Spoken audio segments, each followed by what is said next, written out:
Le diagramme de cas d'utilisation. Ce diagramme est l'un des diagrammes les plus importants dans l'UML parce que il capture le comportement d'un système, bien sûr, et d'un sous-système, d'une classe, etc. Il scinde la fonctionnalité d'un système, du système en un ensemble d'unités cohérentes, bien sûr, les cas d'utilisation ayant un sens pour les acteurs. Les cas d'utilisation permettent d'exprimer les besoins des utilisateurs d'un système. Ils sont donc une vision orientée utilisateur, c'est-à-dire euh, que l'utilisateur il exprime le besoin ou bien la volonté du client. Il ne faut pas négliger cette première étape pour produire un logiciel conforme aux attentes des utilisateurs. Pour élaborer les cas d'utilisation, il faut se fonder sur les entretiens avec les utilisateurs.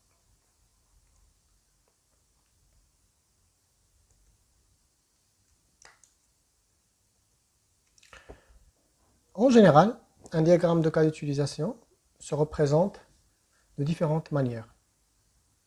Premièrement, on trouve une borne extérieure qui délimite le système, puis on a une frontière du système, un nom bien sûr on met le nom du système, par exemple gestion de banque, gestion de quelque chose, par exemple. Bien sûr, on trouve un acteur qui va faire une action. Cette action, c'est un cas d'utilisation. Et bien sûr, la relation entre l'acteur et l'action, on l'appelle association. Un acteur, c'est un stéréotype qui représente une abstraction qui réside en dehors du système, c'est-à-dire que le système est manipulé depuis l'extérieur par un acteur. Ça peut être un acteur client, comme on va dire un acteur physique, comme par exemple le banquier, ou bien le comptable, ou bien le client, ou bien ça peut être un acteur logique, ou bien matériel, comme un serveur, comme un routeur, de ce genre, quelque chose de ce genre. Il y a 4 types d'acteurs. Bien sûr, il y a les acteurs principaux. Bien sûr, les acteurs principaux, ce sont les acteurs qui déclenchent le système.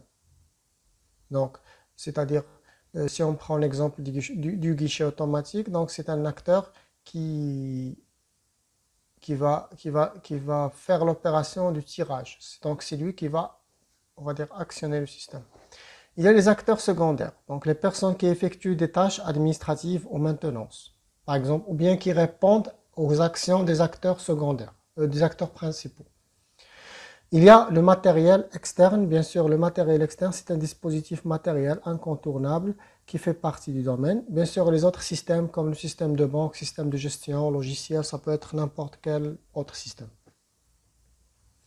Le cas d'utilisation, bien sûr, est représenté par un cercle ou bien une sphère dans laquelle on met le nom du cas d'utilisation, ou bien le but, ou bien l'objectif, ou bien la fonctionnalité de ce voulu par le système qu'on veut faire.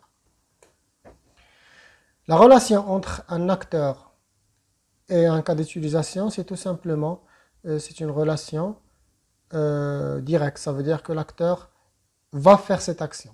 Bien sûr, on peut ajouter un carreau qui s'appelle la description de l'acteur. Cette description, il décrit des informations concernant l'acteur ou bien quelque chose qui concerne l'état du système. Aussi, on trouve ici la notion de multiplicité. Les acteurs et les cas d'utilisation sont reliés par une association qui peut être primaire ou secondaire. Bien sûr, l'association primaire est bien sûr, si on regarde le schéma ici, on trouve que l'acteur primaire se trouve à gauche et secondaire se trouve à droite. Et bien sûr, entre les deux, il y a une sorte d'association.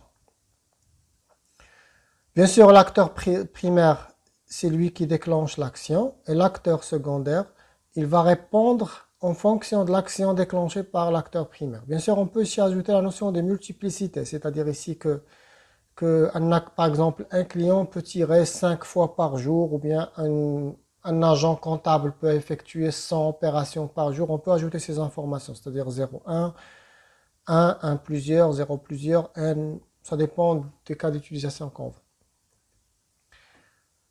Maintenant, il y a 3 types de relations.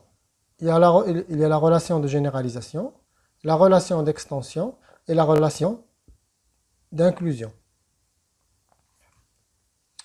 La relation de généralisation, elle suppose qu'on a un cas parent et un cas enfant. Donc tout simplement, le cas enfant, c'est un cas, donc c'est en même temps, il fait partie du parent. C'est comme par exemple, le virement aussi par Internet, il fait partie du virement bancaire. Bien sûr, le virement bancaire, ça peut être plusieurs types de virements, mais le virement bancaire est général et le virement par Internet est particulier. Ce qu'on appelle la notion, bien sûr, on peut aussi faire ce qu'on appelle la généralisation entre les acteurs. C'est-à-dire ici qu'on peut prendre un acteur enfant avec un acteur père. Et bien sûr, on va dire que l'enfant peut faire les opérations que peut faire le père, c'est-à-dire retirer l'argent. Par contre, le père ne peut pas faire l'action de l'acteur enfant, c'est-à-dire obtenir les informations du compte. Aussi, ce qu'on appelle la notion d'inclusion. Bien, donc, tout simplement, il indique que l'utilisation de la carte contient aussi le comportement écrit dans le cas de destination. C'est-à-dire que l'inclusion, elle oblige l'utilisateur à faire l'identification dans l'exemple ici. C'est-à-dire que le virement doit impérativement faire une identification.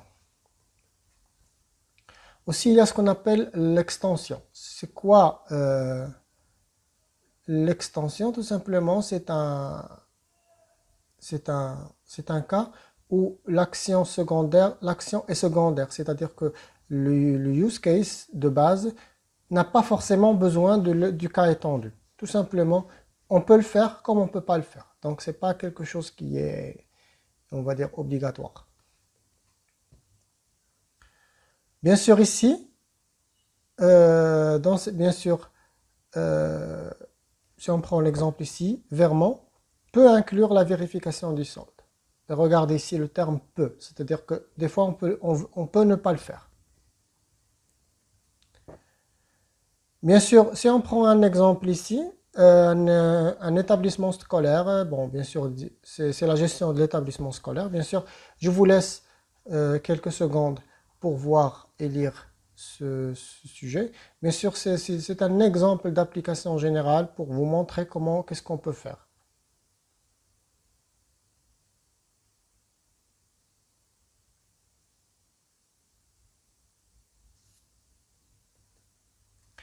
Maintenant, voici la solution de cas qu'on a déjà proposé.